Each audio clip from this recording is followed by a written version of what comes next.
Бактыр Ергешевич, өткөндө биринчи окууга келгенде bir суроо берилди компромат боюнча 100 гектар, анын 25 гектары Кара Суу шаарына деди. Ошону баягы канализацияга качандан ушу бизге өтөтсө 100 гектар жер. Или эки президенттер жолукканда эне өтөбү толукканда болобу? Жер.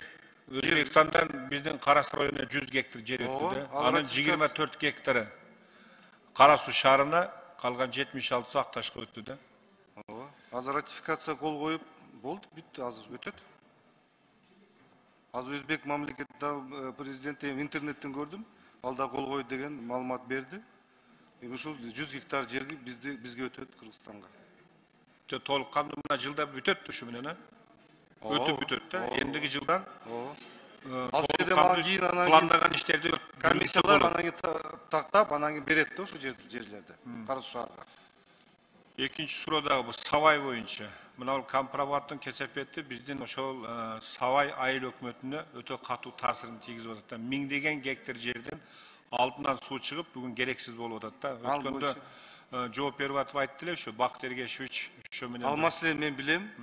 Аны биз МЧС министри менен чогуу биз аны уже тапшырма берилди. Ал дренаж аркылуу ал жерде 1000 гектар жерди биз жакшынакай жерге айландырабыз деген план коюп атабыз. Кантип? Кантип ал жерде эми азыр МЧС менен чогуу сүйлөшүп, ал жерде план кылып, иш-чараны коюп, алда көздөй басабыз. Ана сиз өткөндө айтпадыңызбы? Насос деп ошол боюнча айтып атасыз биз дагы. Ал башка маселе турабы? Сиз баягы заболотистый жерди айтып атасыз. Именно ошо суу чыгып кетип, бүгүн керектен чыгып кеткен жерлерди айтабыз да. Өзүңүз айтмакчы 1000 гектардан да көбүрөөк жер бар да Савай айыл өкмөтүндө. Анан Алмаз Кушбекович сизге дагы. Буга чейин түшкө чейин биз соцфонддун бюджетин карадык да. Соцфонддун бүгүнкү күнү ошо баягы чогултуу жагы налоговый служба менен кошулганына оюңуз кандай?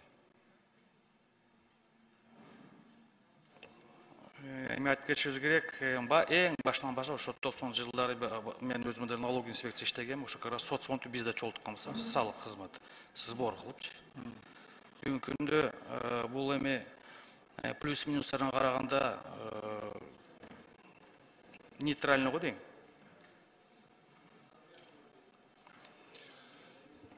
Бая сөз катуу болду да соцфонд боюнчачы.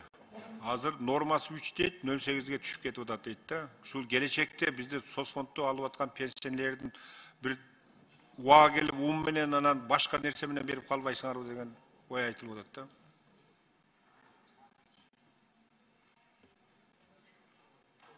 Эми бул жана коэффициент 0,8 деген эми бул салык кызматынан же кандай бул тиешеси жок. Бул чын айтканда ошо трудоспособный населенияны бизге өтүрүш керек да. Эгерде мен оюмда соцфонддун өзүндө болгондо алар жакшылап чогултабы деген негизде айтып атам да. Силер биринчи очередь налогду карап, анан экинчи соцфонд кетип атат да. Ошону айтайын дедим эле.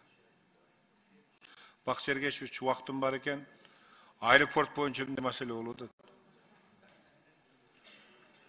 Оштун аэропорту айтып атасызбы? 500 гектар жер боюнча.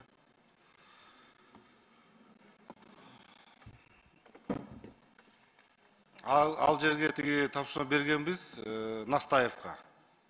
Настаев ушул райондун акими менен губернаторлор менен чогуу совместно ушул жерге чыгып, анан кийин өзүнүн бир сунуштарын киргизиш керек.